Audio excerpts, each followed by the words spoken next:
যে অনুষ্ঠানগুলো থাকে এগুলো আপনারা কিভাবে সেট করেন? কারণ আমরা যখনই পুজোতে যাই একটা মানে কয়েকটা চমক থাকে। এর মধ্যে একটা চমক তো থাকে ভক্তকুলের প্রতিমাকে দর্শন দেওয়া, ভোগ বা প্রসাদ নেওয়া। আরেকটা থাকে কিন্তু কালচারাল যে সাইডটা থাকে এটাকে এনজয় করা। তো এগুলো শ্রেণীবিন্যাস বা টাইমিংটা আপনারা কিভাবে করেন এবং কিভাবে বুঝেন যে এখন এই ভাইব এটা হলে ভালো হবে বা যারা ভক্তকুল তারা এটাকে পছন্দ করবে এই ধারাটা কিভাবে ঠিক রাখেন? আনন্দ ধারার সাথে আনন্দকে কিভাবে ধরে রাখেন? এই কালচারাল আনন্দটাকে? আচ্ছা, যেটা আমি এই আগের যে উত্তরটা দিয়েছিলাম সেখানে একটু টাচ বেস করেছিলাম যে আমাদের একটা কালচারাল কমিটি আছে। এটা আমরা ডিসাইড করি আমাদের যখন ওই অ্যানুয়াল জেনারেল মিটিং হয় তখনই। তো প্রায়োরিটি থাকে যে ওই কালচারাল কমিটিতে যারা আছেন তারা, তাদের দায়িত্ব থাকে যে তারা ওই বিভিন্ন আর্টিস্টদের সাথে at different point of the year, এমন না যে শুধুমাত্র দুর্গাপুজোর সময়তেই হবে, তারা তাদের সাথে একটা কন্ট্যাক্ট তৈরি করে, একটা নেটওয়ার্কিং তৈরি করে, যাতে নাকি তাদের সাথে যদি যেমন আমাদের দুর্গাপুজোর সময় মোটামুটি ৩ দিন কালচারাল প্রোগ্রাম হয়ই হয় সন্ধ্যাবেলা। তো ৭টা থেকে ৯টা বা ৭টা থেকে ৯:৩০ অবধি এই টাইম পিরিয়ডটা ২.৫ ঘন্টা আমরা কালচারাল ইভেন্ট করি এবং সেখানে বিভিন্ন রকমের থাকে। নাও যেটা আমি আগে বলেছিলাম যে আমাদের প্রাইমারি অবজেক্টিভ কিন্তু আহ, যাতে আমাদের নেক্সট জেনারেশন ওরা আমাদের কালচারাল ব্যাপারটাকে আর একটু ভালো মতো বুঝতে পারে, they can feel at one with that, মানে তারা এই বাঙালি কালচারটা কি হয়। তো আমরা চেষ্টা করি, প্রথম কথা হচ্ছে এই বাচ্চাদেরকে প্রমোট করা, যে তারা যদি কিছু করতে চায়, তারা যদি কিছু আম, গান বা নাচ বা আবৃত্তি, এনিথিং, এনি পারফর্মিং আর্ট, তারা যদি কেউ কিছু করতে পারে, ইফ দে শো ইন্টারেস্ট, তো তাদেরকে প্রমোট করা। এটা একটা আমাদের প্রথম অবজেক্টিভ। দ্বিতীয় অবজেক্টিভ হচ্ছে we want to promote the local talents as well. So সেখানে আমরা বিভিন্ন আর্টিস্টদের সাথে কন্ট্যাক্ট করি, আর্টিস্টরাও আমাদের সাথে কন্ট্যাক্ট করে। যদি কোনোবার হয়তো বা কেউ এসছে, তাদের ভালো লেগেছে, they they can come and they can propose যে আমি একটা পারফর্ম করতে চাই কিছু। তো আমরা সেইভাবে একটা শিডিউল বানাই প্রত্যেকটা ইভেন্টের। দুর্গাপুজোর এই যে ৩ দিনের প্রোগ্রামের একটা প্রত্যেক সন্ধ্যার একটা শিডিউল তৈরি হয় প্রায় ১-১.৫ মাস আগে থেকেই, এবং সেটাকে সবার সাথে শেয়ার করে দেওয়া হয়, সব আর্টিস্টদের সাথে কোন সময় তাদের পারফরমেন্স শুরু হবে, কটার সময় শেষ হবে, এই সমস্ত জিনিসটা শিডিউল করা থাকে। এবং যখন যেদিন হয় প্রোগ্রামগুলো, নট নেসেসারিলি যে সবাই তো আর ঘড়ির কাঁটা মিলিয়ে করবে। সো ওখানে একটা ব্যাপার থাকে যে আমাদের ব্যাকআপ কিছু প্ল্যান রাখতে হয়। কেউ যদি কিছু এই কারণে আসতে পারলো না বা একটু লেট হয়ে গেল, তো what will be the next, তার কোনো অন্য কোনো আর্টিস্ট আছে যে নাকি তাকে ওটা ফিল ইন করবে আর কি, সেই জিনিসটা। সো প্রিডমিনেন্টলি আমি যেটা হাইলাইট করতে চাই যে আমাদের এটাও, এই কালচারাল ইভেন্টটা একটা ফুল ফ্লেজেড একটা অ্যাক্টিভিটি, একটা প্রজেক্টের মতোই, যেটাকে কালচারাল যে আমাদের কমিটি আছে তারা হেড করে, but at the same time তারা যদি কিছু কোনো মেম্বারদের কাছ থেকে হেল্প চায়, তো এভরিবডি পিচেস ইন, মানে আমরা সবাই যে নিজেদের লিমিটেশনের মধ্যে থেকে যতটুকু করতে পারি আমরা করি। Thank you so much. খুব সংক্ষেপে হলেও বললেন কিভাবে। আসলে আমাদের সময় কম যার জন্য আমরা সবকিছুই হুম। কভার করতে পারছি না। আম, আরো একটি প্রশ্ন যেটা অবভিয়াস প্রশ্ন থাকে যে এই যে এতগুলো প্রোগ্রাম বিভিন্ন দিকে চলতে থাকে কারণ আমরা যখন কোনো কালচারাল ইভেন্ট করি ৩ ঘন্টার জন্য সেটাকে সঠিকভাবে করে নামানো সেটাই একটা বড় চ্যালেঞ্জ থাকে। এটার পাশাপাশি আপনারা খাবার দাবার দিচ্ছেন, কত কমপ্লায়েন্স ম্যানেজ করছেন, ভেন্যু ম্যানেজ করছেন, সাথে সাংস্কৃতিকের সাথে ধর্মীয় যে কর্মকাণ্ড এগুলো নিখুঁতভাবে চলছে। তো এত কিছুর পাশাপাশি কখনো কি মনে হয় যে কোনো একটি সার্ভিস যদি আউটসোর্স করা যেত বা কোনো একটা সার্ভিস যদি কেউ যদি এসে করতো তাহলে আমাদের পুজো বলুন বা অন্য যে কোনো একটি দিক আপনারা আরো বেশি ফোকাস করতে পারতেন, এরকম কি কখনো মনে হয় কিনা? অজয় দা কে বলবো এটির আনসারটা দেওয়ার জন্য। রন ভাই, একটা সুন্দর প্রশ্ন। এবং এইটা অবশ্যই আসলে কৌশিক যেটা বলেছে বা আমিও আগে বলেছি বা আপনি নিজেও হয়তো বা জানেন, organizing such an event like Durga Puja or any other event, it's a big things.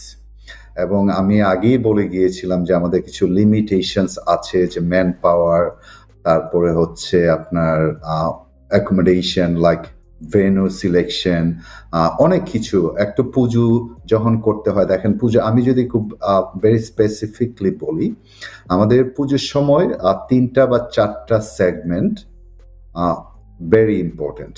সেটা হচ্ছে অর্গানাইজিং এ কালচারাল প্রোগ্রাম। আমাদের মনে করেন আমাদের আনন্দধারায় আমরা যেটা করে আসছি সেই প্রথম বছর থেকেই আমরা পুজোর মণ্ডপটা প্রত্যেক ইয়ার একটু ডিফারেন্ট ভাবে একটু থিম নিয়ে করতে চাই। এবং সেটা কৌশিক যেমনটা বলেছেন, আমরা আসলে একটু লাকি আনন্দধারাতে আমাদের অনেক ট্যালেন্টেড পিপল, আমি যদি এইভাবেই বলি, এবং সবাই ভেরি মানে ডিটারমাইন্ড এবং উইলিংলি সেই কাজগুলা করে থাকে। এবং অবশ্যই আমরা সেটা অ্যাপ্রিসিয়েট করি, আমরা নিজেরাই করি, নিজেদেরকে অ্যাপ্রিসিয়েট করি বিকজ উই ডু ইট। তো সেই দিক থেকে আমরা লাকি। তো এই জিনিসগুলোর মধ্যে যেটা বলছিলাম, কালচারাল প্রোগ্রাম লাইক বিল্ডিং এ টেম্পল, তারপর হচ্ছে যে আমরা, আপনারা জানেন পুজোর সময় এটা আমরা সব জায়গায় করে থাকি যে আমরা একটু প্রসাদ বিতরণ করে থাকি সবাইকে, আমরা যতটুকু পারি আমরা সেইভাবে করে থাকি।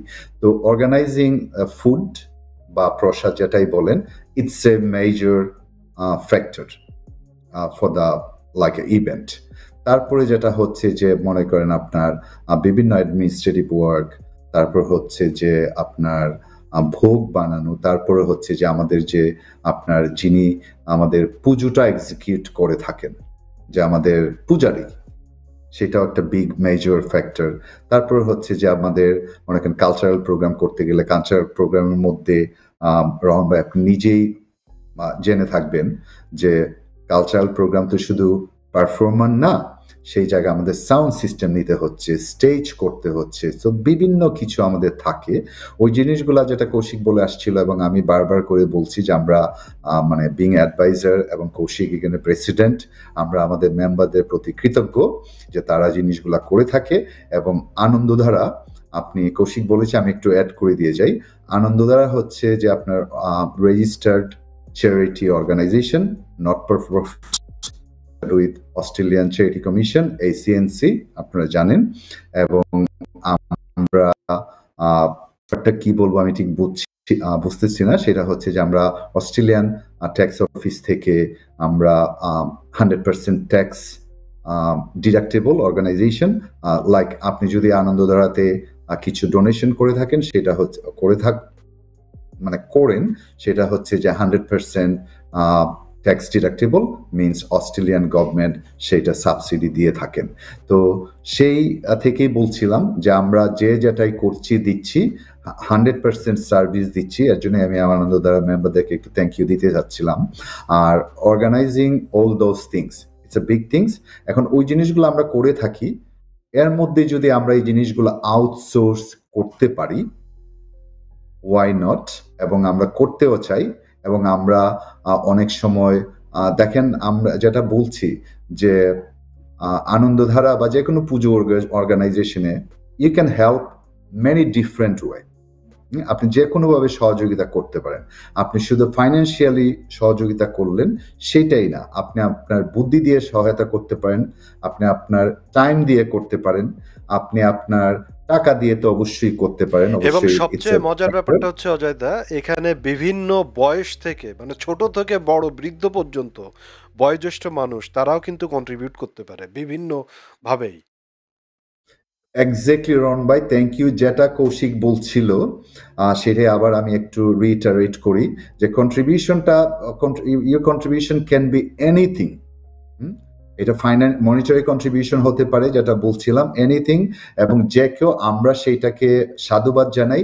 আমরা হয়তোবা সবাইকে সিডনি কমিউনিটি, যারা বেঙ্গলি বা নন বেঙ্গলি কমিউনিটিও আছে, আমরা হয়তোবা তাদের কেউ মানে আমাদেরকে কোনো কিছু হেল্প, এবং যেটা আপনি বলছেন যে আউটসোর্সিং, আমরা নিজেরাও করতে চাই, কেউ এসে আমাদেরকে করে দিতে যদি চায় সেটাও আমরা সাদরে গ্রহণ করব।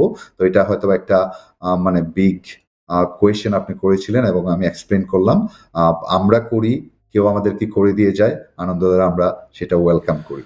Thank you. ধন্যবাদ অজয়দা সুন্দরভাবে বলার জন্য এবং আপনাদের ইচ্ছা।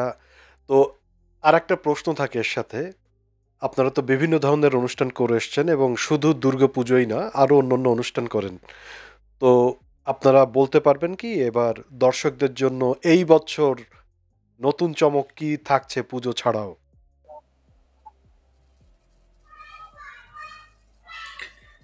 নতুন চমক, আচ্ছা। আম, না, দর্শকদের যারা অডিয়েন্স আছে তাদের জন্য হয়তো বা নতুন অ্যাজ সাচ ওরকম কোনো চমক নেই, বাট অ্যাপার্ট ফ্রম দুর্গাপুজোর থিম এবং সেখানকার আমরা কিরকম করব, let that be a surprise. যখন তারা আসবে তখনই বুঝতে পারবে যে কি থিম আমরা চুজ করেছি এবং কিভাবে অর্গানাইজ করছি।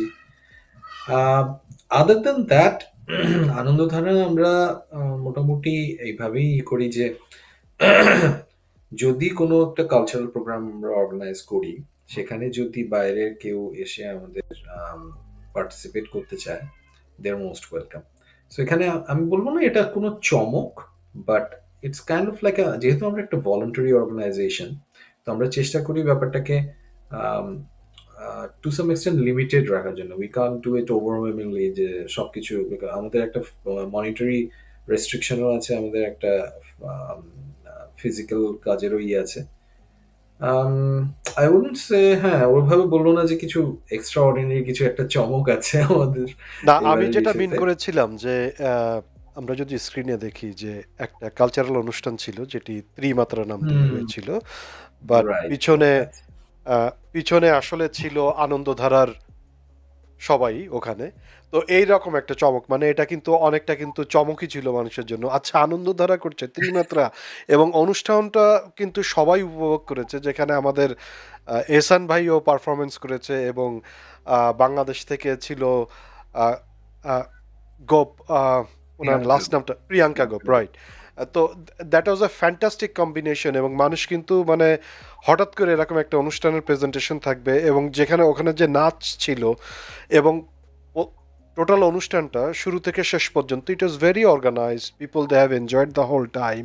তো মানে এটা কিন্তু মানে আনএক্সপেক্টেডলি যখন অ্যাবভ দ্য এক্সপেকটেশন চলে যায় মানুষের কাছে, তখন এটা চমক বলে মনে হয়। আমি ওই অর্থে বলেছি যে আনন্দধারা আচ্ছা, আবার আচ্ছা, এরকম কিছু চমক নিয়ে চমকে দিচ্ছে, চমকে দিতে আসছে কিনা, এই ধারাটা অব্যাহত থাকছে আচ্ছা। কিনা। রহমান ভাই, যদি আমরা কিছু অর্গানাইজ করি, তো আমরা চেষ্টা করব যে আমাদের আগের পারফরমেন্স ত্রিমাত্রা সেটাকে এক্সিড করার জন্য। তো সেটার জন্য একটা প্ল্যানিংও দরকার হয়, আর আম, আমরা একটা হাফ কুকড জিনিস প্রেজেন্ট করতে চাই না। সো আমি কমিট করব না যে এবছরে কিছু হচ্ছে কি হচ্ছে না, বাট যখনই আমরা করি, rest assured it will be a very good event, এটা আমি বলতে পারি। ভেরি ওয়েল সেড, মানে আমরা বুঝতেই পাচ্ছি যে মেরিনেশন বা প্রিপারেশন চলছে পিছনে কিছু একটা আসার জন্য। ডেফিনেটলি। অজয় দা মনে হয় কিছু ভাই বলতে চাচ্ছিলেন। হ্যাঁ, রহন ভাই, থ্যাংক ইউ। আমি কি একটু অ্যাড করতে পারি কৌশিকের সাথে আপনার প্রশ্নের উত্তরে? Please feel free. আম, সেটা হচ্ছে যে যেটা আমি বলেছি, কৌশিক বলেছে, একটু আনন্দধারার কথাতেই আবারও ফিরে যাই। দেখেন, আমরা আনন্দধারার অবজেক্টিভ আপনাকে বলেছি এবং আমরা আনন্দধারায় অনেক কিছু একটু ডিফারেন্ট ওয়েতে অ্যাটলিস্ট করার চেষ্টা করছি। সেটা হচ্ছে প্রথম যেটা যে আপনাকে বলেছি, মানে আপনার দর্শকদের উদ্দেশ্যে নিশ্চয়ই আমি বলেছিলাম কথাটা, যে আনন্দধারা হচ্ছে যে আমি যতটুকু জানি, আই মাইট বি রং, যে প্রথম সিডনির বাংলাদেশি বলেন বা বেঙ্গলি অর্গানাইজেশন যারা 100% চ্যারিটেবল অর্গানাইজেশন রেজিস্টার্ড। তো এটা একটা ডিফারেন্স অন্যদের থেকে। আমরা ত্রিমাত্রা প্রোগ্রাম করেছি।